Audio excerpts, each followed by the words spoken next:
everyone, and thank you very much for joining us as we host another episode of the ETF Market Issuer Insights. Today, I'm thrilled to be joined by Alex Lee, Head of ETF Strategy for Franklin Templeton in Canada. Alex, thanks very much for joining us today. Thanks for having me. Absolute pleasure. We're looking forward to bringing more capital markets minds, ideas, insights, thoughts, things that you as investors and financial advisors can put to use in your portfolios. So with that, let's get to the first question.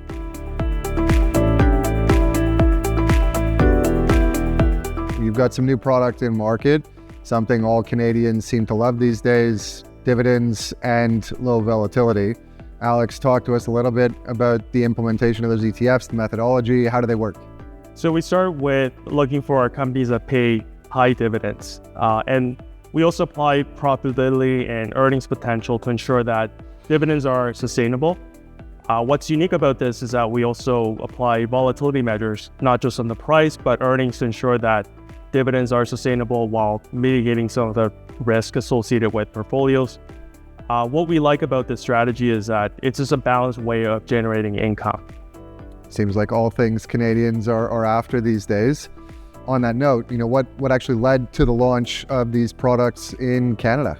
So we have low vol, high div strategies in US. We launched them back in 2015, raised over $1.5 billion US dollars, very successful.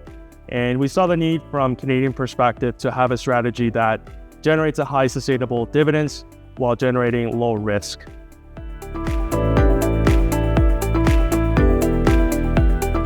You and the Franklin Templeton team are delivering something unique here for Canadians.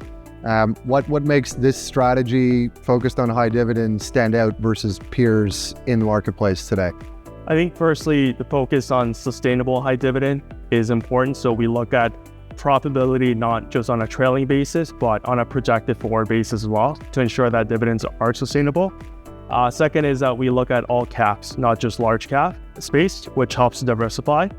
And the last point is that we do have constraints in place to ensure that there's diversification from the portfolio perspective. So let's dig into that last point, because I think that's a key one for us and our investor base to be contemplating when you're implementing this in your portfolio. Let's talk about the constraints. What are you and the team applying inside the portfolio today? So for securities individually, we have 5% constraint for Canadian stocks, 2.5% for our US and international. The reason we have 5% is because our market is relatively smaller, so we're starting with a smaller pool. From a sector perspective, again, we have constraints to ensure that there's no key concentration. And for international specifically, we have both regional and country-specific constraints, again, to ensure that it's more balanced. So let's further extend on something you mentioned earlier in conversation around concentration risk and why it's important to have this inside the portfolio as a consideration. Yeah, so for active management, I think concentration could be a good thing because it could be a source of alpha coming from specific securities. But for rule-based, factor strategies, I think is important to have diversification so that performance is driven by the factor exposure. When we looked at our industry or marketplace, we noted there's ETFs where top two holdings represent 20 to 25% weight, which we thought was significant idiosyncratic risk. What we try to do with our strategy is to ensure that there are constraints to minimize concentration risks like that.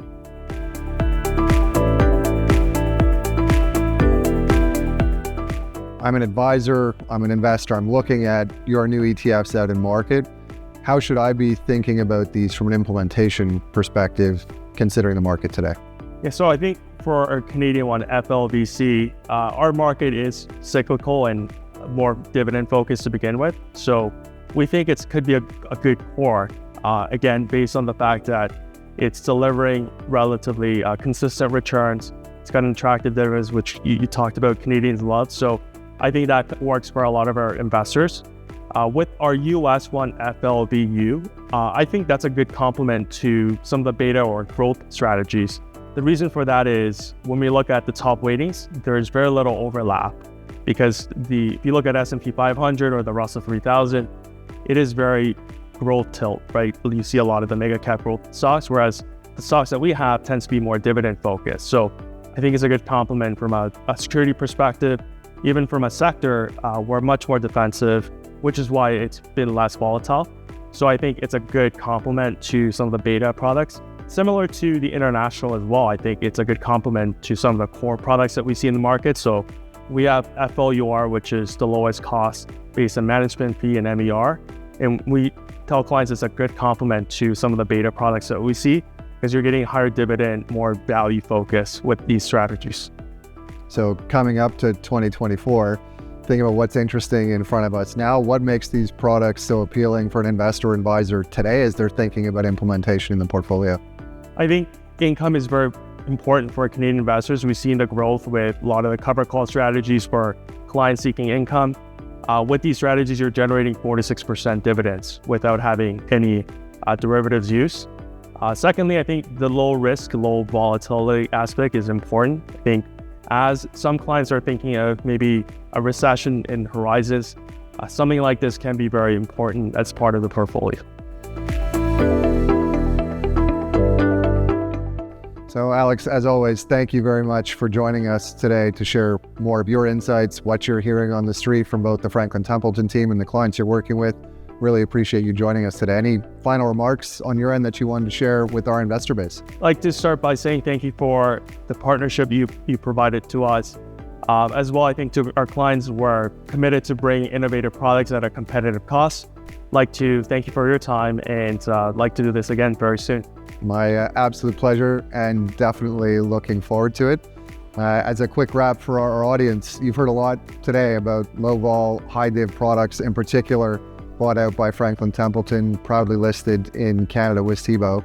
And we'll really appreciate all of you sticking around to hear about the latest news and insights from Alex. Alex, thanks again for joining us. And in case you're looking for more updates, make sure you subscribe to the channel to keep up on new news and information coming out from the ETF market powered by Cboe Canada.